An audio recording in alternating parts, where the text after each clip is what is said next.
We have two very special guests with us today, Shashi and Dwarkanaths. They are the founders of Chinmaya Mission Boston, and they have really influenced life of thousands of children and people living in this area. We are going to talk to them about how did they get in touch with Chinmaya Mission, how did they start this Andover Center here, and how did they manage to do all these things. So Dwarka bhai, thank you very much for your time. Sajid, thank you very much. Thank you. It's a really great honor to talk to you, and thank you very much for both of you what you have done for the community. Oh, thanks. So let us start with the first question. That when was the first time you heard about Chinmaya Mission and Swamiji?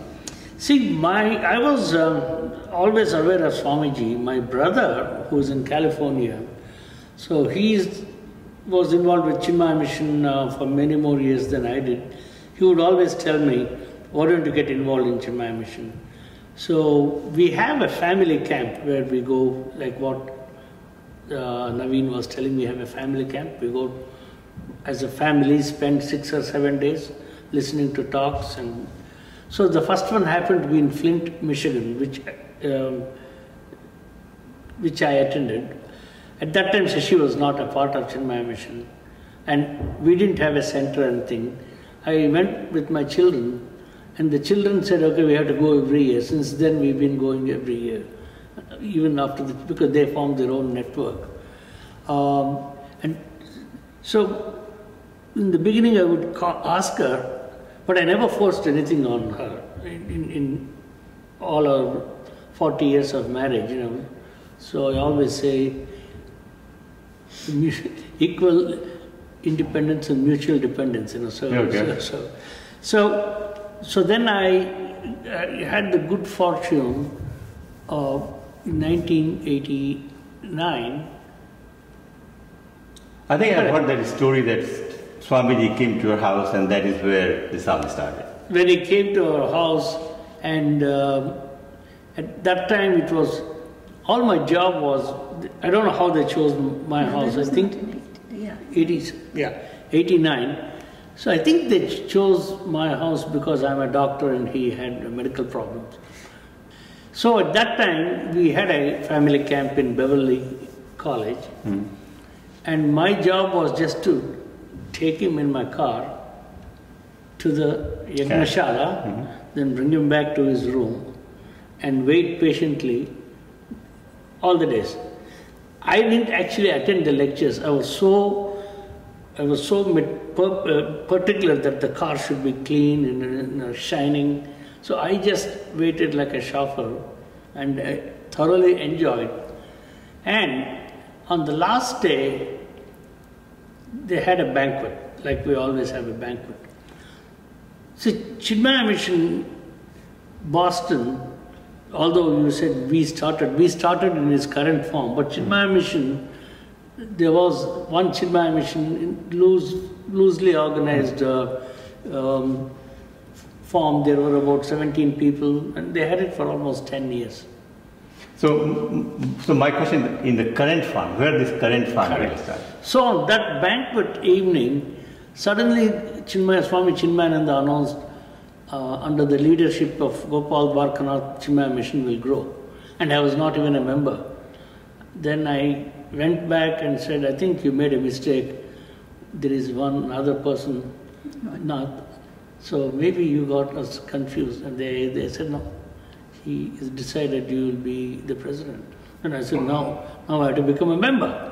Now I joined. Then I said, now I have to do my job. So then we started, and incredible help from her. She started the Bal Vihar. She bought all the books, and she started in a small, and I let her talk about. At that time, you had not thought about the temple, right? No. No. So in '89, after Swamiji made Dwarkanath president, I started doing Bal Vihar classes at home. Of course, starting with our children, thought it would be great for our children as well, and so gathered a few friends, and their children started coming to our house, and every Sunday we would have classes in our house. And this went on till 92. And in 92, Swami Chinmayananda came for a North American tour of universities. And when he did that, we were asked to host him for a few days in December of 92. And so he stayed in our house for 3 days at that time.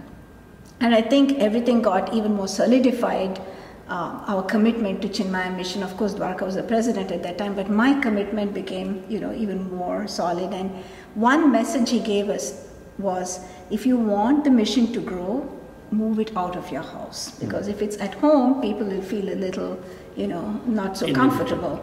So that was one thing. And then I actually asked And that was in 1992, you said? 92 December. 92 December, Yeah. okay. And at the same time, I remember asking him, it would be great to have a center in Boston. And he said, it'll happen. It'll happen once you have 100 families. And that was his, message at that time for us. And so we did move out of our house after that. We started classes in Bedford, and I started classes in Burlington. So when you moved out, it was in a school or somewhere? Or? Bedford Center, Town Center. Town Center, okay. Yes. Okay. We used the cafeteria. Okay, okay. So it started, we started growing there. And of course, Gurudev Swami Chinmayananda attained his Mahasamadhi in 93, very soon after he had come to our house. And then in 99, again, we went to another family camp where the current head of Chinmaya Mission, Swami Tejomananda, was there. And he actually had a very informal meeting with my husband, myself, and another member of Chinmaya Mission Boston. And he asked us a couple of questions. He said, look, have you benefited from being Chinmaya Mission members? He said, you don't have to answer right now, he said. And he said, the other question was, he said, when your commitment is done, after a few years, whenever, do you want the work of Chinmaya Mission to continue in Boston? And he said, you don't have to answer right now, you think about it and you come back, and I'll tell you why. So we thought about it. We said, of course we had benefited. It has made a tremendous change in our lives. And it's given such a beautiful direction for us. And so that was no brainer. And then why should the good work not continue if our commitment goes, after we become old or whatever. So we went back to him right away and we said, Swamiji, absolutely, the answer is yes, we've benefited, and yes, the work of the mission should continue. Then he said, you should really think of a center.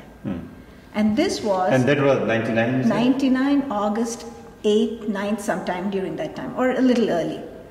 And we came back from that, and about 20 days later, Dwarkanath had this, all things started falling into place. It was, it's almost magical because, and there is no need to exaggerate because the story itself is so fascinating in its entirety. There is no reason to exaggerate even a little. So, first of all, we had to find the land. And we had a meeting in a house. They said, let's take the next 5 years in locating a land, in another 5 years. So that means we wouldn't have had a center. Sure. For me, I should have had the center yesterday. So it so happened that there was this piece of land hadn't been sold for 2.5 years because it could only be sold to a non-profit organization. So at that time, I came and saw the land. I said, this is perfect. There's 495, there is 93. It's on the main street. And their asking price was 575,000. I said, I'll give you 550. And they were very happy because it was not sold. I actually paid the deposit without telling anybody. Not even Sashi? No, I didn't know. He just had found the place. So I said, just everything within 20 days of we having the conversation with Swamiji. So then I called important people, Sashi, and then the executive secretary, and few of them to come with us. I said, I've seen a piece of land. Come and see what you think. They all looked at it and said, you should buy it. We should buy it. I said, good. I already bought it. so then afterwards, then I started morning till evening imagining how the center should be. They should have a meditation hall with these 12 windows, 12 windows representing the 12 major faiths of the world. And the light of knowledge from these major faiths should come and merge into a single light, you know. So I had all this. Then I started buying huge lamps. And then she was always wondering, what are we going to do with all this? But I always had that, we are going to get a center now. So, the hardest part was trying to raise the money when there is not a structure. If you have a building activity going on, money comes in. If there is nothing there, and if you just have a piece of paper with a plan, then you know, many people say, oh, we've heard of organizations and it's hard to fulfill. So I was very lucky because I don't know, I'll just tell you this, you know, in 1992, I'd given Swamiji some money, Gurudev. He didn't take it, he said, keep it, you will need it for your center. And I just invested it. And in 2000, when I saw it had actually grown, and I said, okay, this actually belongs to the mission. So I put that as a down payment. Then, of course, Deshpande helped me. Then Anil's Ashwini Singhal. These were the big donors. So initially we thought we'll just have a small structure. Then we hit a roadblock. Then we had the 9/11, we had Gujarat earthquake, and the .com bust. So most of the donors who had pledged, their companies actually vanished. So I think at that point, some of the members said, let's scale it down. Then that's one thing I said, no. You can build in phases, but not scale it, because every center has grown. Not even one center in this country has closed for not fulfilling their fiduciary responsibilities, you know. So maybe you should take over from there and say. Sure. So yeah, I think 1999 we bought a piece of land, and the town had required it. They said you can't use it as it is because you're going to have children and the public programs and things like that. So we had to construct a new building, and so that started all his fundraising efforts. A lot of help from the community. Everybody from our littlest members or people who could afford the least with all their responsibility, everybody has contributed. So this whole place you see here is built out of voluntary contributions. It runs because of volunteers. All our teachers are, you know, volunteers. So let's fast forward to 2015 today. Yes. Now, even in your wildest dream, did you ever imagine that you will have this giant, wonderful center sitting here, like this in this farm, and so many people coming and enriching their life from here? If I thought it was myself doing this, no. But if I know who actually is one who's responsible for the whole thing happening, I've seen such places come up everywhere else. And so, like Swami Chinmayananda's grace, I've seen it in many places that these wonders happen, but for us to be a part of something big like this, no, I hadn't imagined. I had no doubt at all. Because if you see the lamps and everything I bought, I already had a vision of how good they've said. But it is not all my own ideas, because I went and interviewed all the various other Chinmaya Mission Center heads to ask them what in their view is an ideal center, right? So I videotaped it, went through that, and put all those things together and said, okay, we need to have this. Funny thing happened. We built the whole building, 8.7 million or something like that, because we had to do it in phases. And when we completed the second phase and the building was all done, one of the oldest devotees produces a letter, which I'll show it to you. In that, I don't know when I mentioned this to Swamiji, Swami Chinmayananda said, Dwarkanath has elaborate plans for a big center in Andover. But this God is great, it will happen. And he wrote this letter in '92. And as I've told you, the center was not even place in our mind until 99. So what explains to that? What is this? See, they have, people who are very realized, and we call them Jivan Muktas, right? They see past, present and future at the same time. So they're not magicians. Some people misuse it, but these people know exactly how things are going to be. If I'm in some financial trouble, say 1 year I got less money, some person comes and donates. Like recently, we never expected somebody gave us $100,000, and we were short last year fundraising by 100,000. So this is how. But financially, I think mission is doing great. Financially, we are doing well. We only have a loan of about 2.7 million, and the growth has been tremendous. We had 100 people together, not families, when we were in Bedford. There were actually like 70, 75 families. But once we moved here, it just took off. And we built the first phase, and we couldn't even have enough place for the children. They were sitting in the corridors, on the steps. I said, this is no good. We need to have a full building. Complete the building. Complete the building, 14 classrooms. Again. So describe a little bit this center, like how many classrooms you have, the hall, and auditorium. So I think our center, I just sort of envision it in 3 different levels as it is. So you go to the mandir and you pay your respects to Lord Hanuman, who is a deity, and the center is named after him, Chinmaya Maruti. Yeah. And then how many people can sit in that hall at one time? At one time, I would Are we talking about the mandir? The mandir, yes. Mandir 285. 285 on the floor. That's a permit from the town. Sure. Okay. And then, so you come to the next part. Again, I'm just talking about the main part of the building, where we have the next part is a beautiful auditorium, and many beautiful functions happen there, and we have a seating there capacity of 360. But so we can go up to 400. Okay. And then on top, of course, is this beautiful meditation hall. This is beautiful. And so I think of devotion, and then jnana, and then you come up to dhyan up here in the meditation room.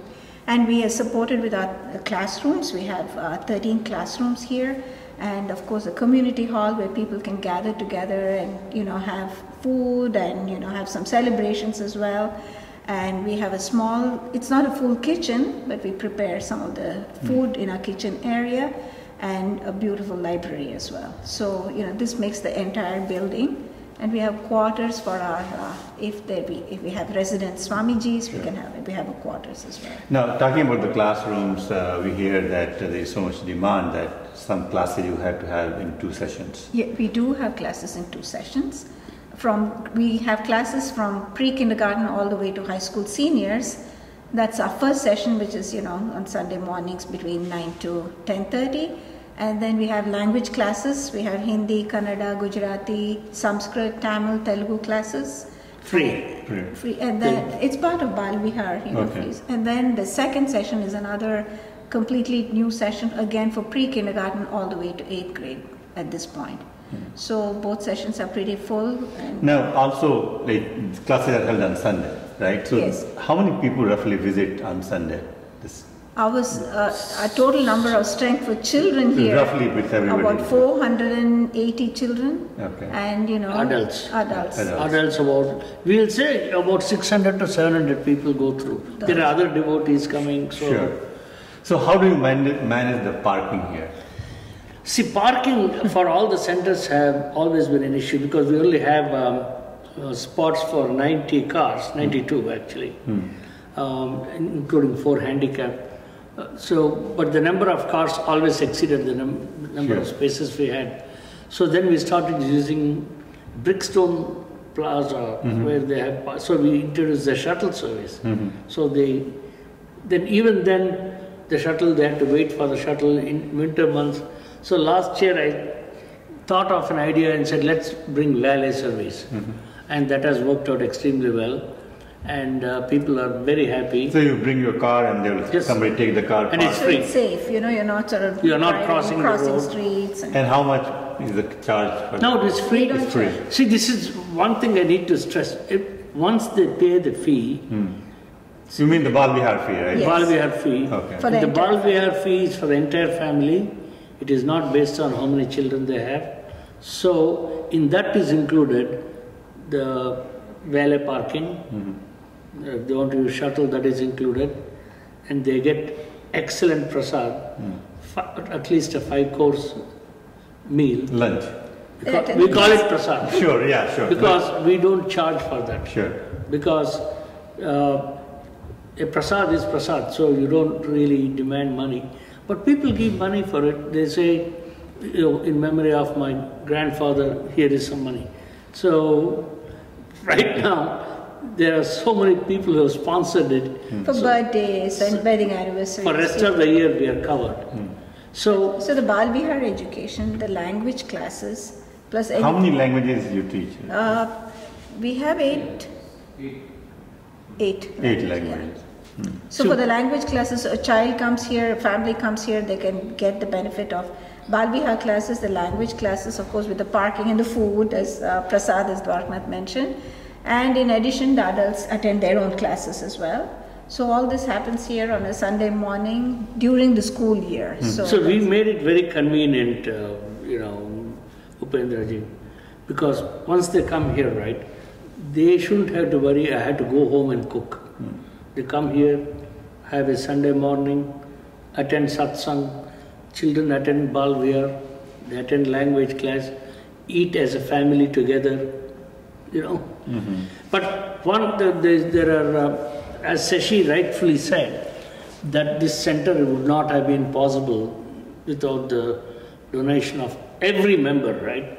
But some people stand out in their generosity and philanthropy, and our auditorium is actually named after Anil Singh's mother, and they have been very strong support, both Anil and Ashwini and their family, Abha and Nidhi, and of course Deshpande has been another big support, and for us, both for Shashi and I, this is the biggest charity we undertaken. Sure. So that's how we were able to bring down the loan from 8.7 or something like that to about 2.7. So we hope to bring it down to 2 million in a couple of years. Yeah, excellent. So, now, also in terms of growth, for example, is you also have some satellite, and where they are, and if you can talk a bit about that. So in Westboro, Massachusetts, there's another center where we have about 160 children attending. And then there again, they have the same structure, and then they have language classes there as well. So that's in Westboro, Mass. And then in Newton, just about a year and a half ago, we started classes in Newton. So that's in its infancy stage. We have classes up to 5th grade there, and about 40 children are attending there regularly as well. Any other expansion? Well, actually, Westboro Center has grown so well and so fast, and the team of dedicated teachers and members, it's so strong. I encourage them to look at a site with the possibility of building another satellite center. So this is how it happens in Los Angeles. If you go to any of the big cities, they start with one center, then there'll be 2 or 3 other supporting centers. So this will still be the main center. So it will definitely, I feel, as confident as I was about this center in 2000, that they will get a center within 5 years. So can we talk also about some numbers here? For example, see how many teachers, volunteer teachers you have roughly at a given time? So here in Andover, our Bal Vihar teachers, just the teachers who teach the Bal Vihar between the 2 sessions, we are close to 65 teachers. And all volunteers, they teach all language and... no, language is different. Separate. Okay, that's separate. Language, we have another 25 to 30 teachers. Okay. So we have close to close to 100 teachers here. Okay. And then of course in Westboro we have an additional, maybe close to 35, 40 there. So total number of teachers? About 130, And what about if you say the total number of students? The total number of students is close to 600. 600, which is. Yeah. 600. And how many meals or how many prasad you give every day here on Sunday? That you should ask our Vijay Kumar, who loves doing that, as in charge. But I think everybody gets it. Yeah. If we don't discriminate. If a family, if some devotees come, they can. Yeah, I was here a few weeks ago, and then I had a great lunch. It was fantastic. Yes. Don't miss today either. Yeah. So it's very scalable. What they do is they see the number of students or family members eating around 11:30 after they finish the language class. Then they cook accordingly for the next one. So nobody goes hungry. Sure. So roughly 300-400 people on Sundays. Easily. That's underestimate. That's underestimate. Yeah. Yes. Okay. But you see, in Hindu culture, feeding is one of the most sacred things. Sure. So, actually, I would say in any culture, but more so in Sikhism and in Hinduism, they want to feed. They want to feed. So, of course, Chinmaya Mission Boston is definitely, both of you have played an incredible role in building this coming up. And all because of faith. Sure. And also, but your role in Chinmaya Mission is not confined only to Boston. Correct. So, can you tell a little bit about that? Well, the structure of Chinmaya, there is what is known as Chinmaya Mission West, that is Western Hemisphere. That includes the entire United States and Canada. Then there is...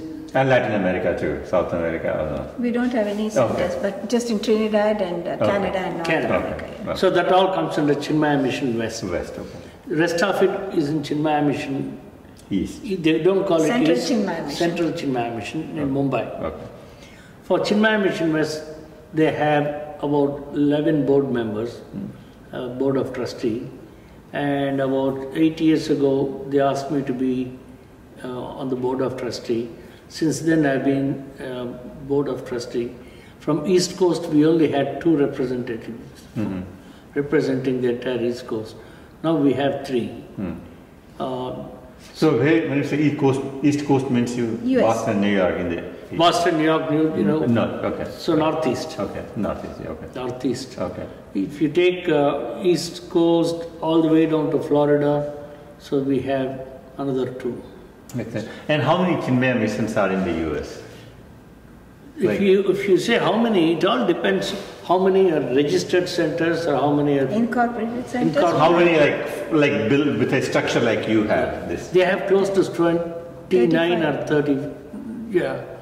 It keeps adding. Just last year they added 5 centers. Okay. So we are close to 35 centers with a building. Without a building, in small groups, they have, many more. Last year, the Connecticut had their center. There was one in Arizona, one in San Diego.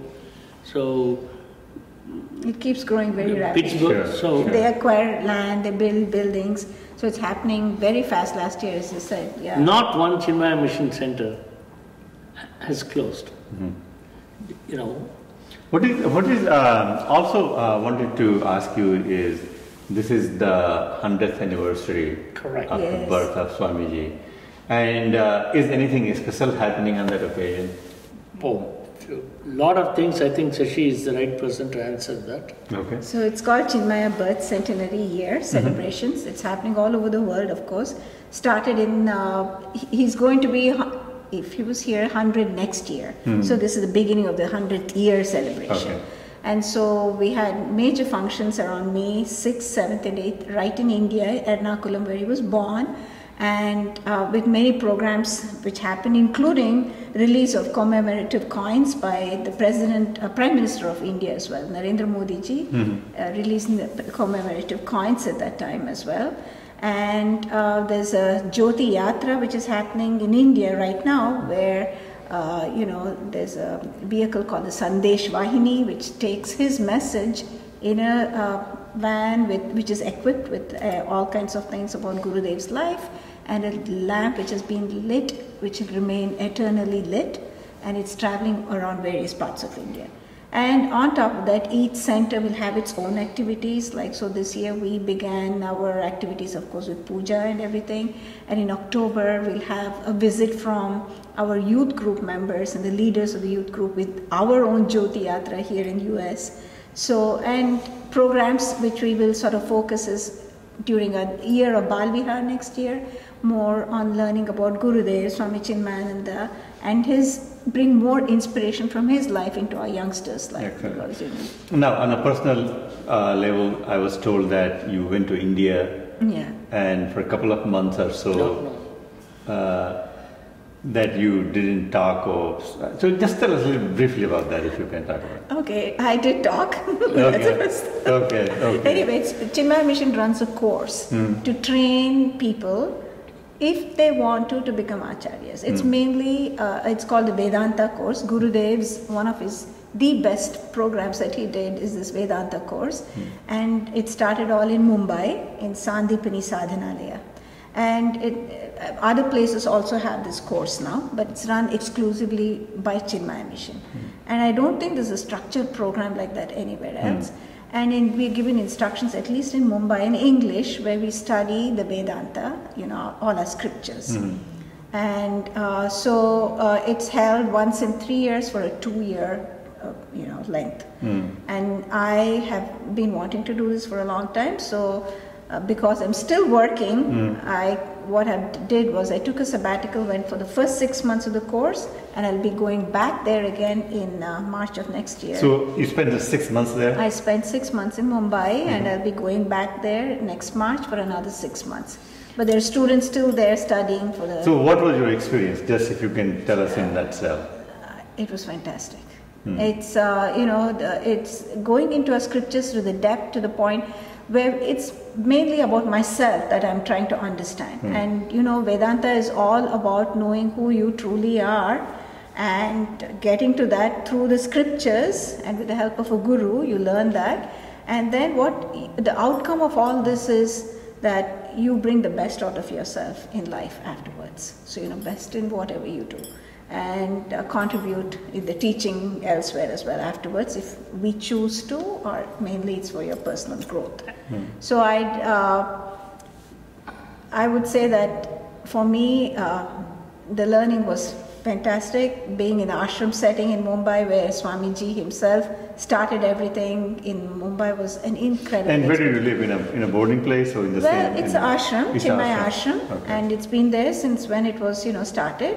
And we have residential quarters for both the brahmacharis and students like us, and very well done, very well equipped, and every day we used to study from morning. There's a temple there, so chanting classes, shloka classes, and Vedanta classes, Sanskritam classes. Maybe you should tell Upendraji about a typical day schedule. Yeah, I think that would be fantastic. Yes, you can just, Okay, we would early in the morning at 5:30 we would go to everybody had to wake up at 4 because the bell rang at 4. Okay, and most of the students are young because the students they take up between 18 to 30 years, but they make exceptions to people who really want to learn and who've been long-term members of Chinmaya Mission.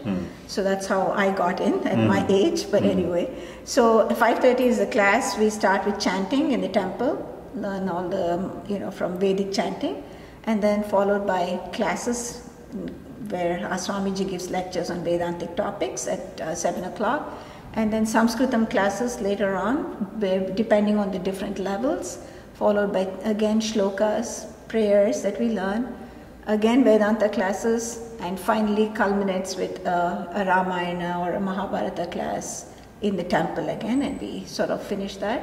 And meditation classes are included. And so this is a very structured program. You forgot the main thing. There's no about Sundays. Eating. There's No Sundays, no breaks. It's No breaks. 7 days a week, 7 days a same week. thing. Okay. And, And what about the food and talking like those? very sattvic Very food, sattvic. very good. No again, very good. I have one question for you. You seem to be a very determined person, like the way I can see that you decided that this is how it's going to happen, it happened. What do you think is your real strength is? I am an optimist, so I think that helps me because really problems don't bother me, because I know eventually I just call it situations. So Because in a building like this, I knew it was going to be a lot of money, but then the question is, the cost is what it is. You know, if you want a certain structure, you know how much it's going to cost, $280 a square foot, 30,000, so you know. So there's no point trying to cut on that. Only way which I've somehow become good at it is to raise the money. So I think in the beginning that's a wonderful skill to have. In the beginning I've never raised money, but my father used to do it. Maybe I got it in my genes. But the way we are running for the first 5-6 years, our income did not match the expenditure. So the difference we made up with donation. So as I was doing, I started raising money for other philanthropic causes. And then, you know, slowly you learn on the job. So every year, apart from the fees we collect, I have to raise at least 300,000. And so far we have been able to raise that minimum. And that usually takes 20 minutes. Is there anything like, if again I talk about your strength, that what do you think is your real weakness? That's something which makes you, you know what? I tend to procrastinate, you know, but not the very important things. So for example, if it is about the mission and you know I'm on the ball, if other things I tend to postpone it, you know, because there's only so much you can do in a day, you know. So Sasi, you have known him for 40 years. Yes. Is he right? 44? Yeah. Is he right on these two 44 is right, yes. Okay. His strength is definitely fundraising. He's a people person. And for him, I think the strength comes from his great eagerness and willingness to help people. I think that's how he builds his, you know, network. He's just always ready to help people. That's something that I just find it's incredible. He's never tired about that. He never tires. He's always willing to help people. I think that's his strength, actually. And what about yours? What do you think that? I love being with children. I think that's how, you know, my passion. I always thank Swamiji for that, because I'm a physician and my job is mainly as a pathologist. You know, pathologists, we make diagnosis. We don't have direct contact with patients. So I really always wanted to be a teacher when I was younger. And so I look at Swamiji thank him so much for giving me the opportunity to be with children. And I think that's something I really love. You know, and how did you both of you meet? You meet in medical college, or it was arranged marriage? Yeah. No. We met in medical school. In medical school. Actually, I think that's another story for some other time. Okay. But in a nutshell, I think that sounds much more interesting story too, you know. In a nutshell, I met her when she was barely 17. So. Like before college, or? Yeah, No, during medical college. college. You were in medical college, yeah. Yeah. In India, you go, you know, Sure, enter sure. medical school at right after your pre-university. course. Okay. But anyway, the day I met her, I knew she would make a good mother, good wife, and a good partner and a friend. All right, don't put this up. So I think all those things have come true. Okay. But I also support her, because when she is going to do this Vedantic course, she goes for 6 months, another 6 months. In between, she has to study every day for 3 to 3.5 hours. So, which means she can't do other things a typical housewife does, right? Yeah, sure. So there I pitch in, you know. I also work, so Okay. that's another thing that happens. Yes, he does. He's a big source of help. Okay, now one last question. Yes. You know, on a professional scale, I want to talk to you is that I know that you used to work at, you still work at Lowell General Hospital. Yeah. It is now called Circle Health, Circle Health. standing for complete. And also your role at Lowell General has grown from just a physician to somebody really monumental there. So tell a little bit about your role at Lowell General Hospital. I started as any consultant physician. I was there on the staff. Then I served as a secretary and treasurer for some time. Finally, they made me one of the board of trustees of Lowell General Hospital. Then Lowell General Hospital started the merger with Saint Center. Now it's called Circle Health, so which is a much bigger organization. And I've been on their philanthropy and development committee, so I've raised a substantial amount of money. In fact, I've raised quite a bit of money for a hospital. I continue to. So now I am actually the board of trustee for the Circle Health. So I think I'm wearing too many hats. I'm also chairman of the board of health in Andover. The town of Andover. Yeah. So at some point I have to drop off some of this. I think you can do it all, right? So now my question to you is, this fundraising, did you learn at Lowell General or learn it here at Chinmaya Mission? You learn here and then you implement it there. Yeah. Maybe you should write a book about fundraising and helping non-profits. Yes. Sasi, you also work at Lowell General, right? Yes. And you have been there for? I've been there, it'll be close to 5 years now. I'm the chief of the Department of Pathology, Laboratory Medicine and Pathology. Excellent. Well, thank you very much for your time. Thank you, Upendraji. Thank you. And thank you very much. Nice talking to you. Yeah, thanks.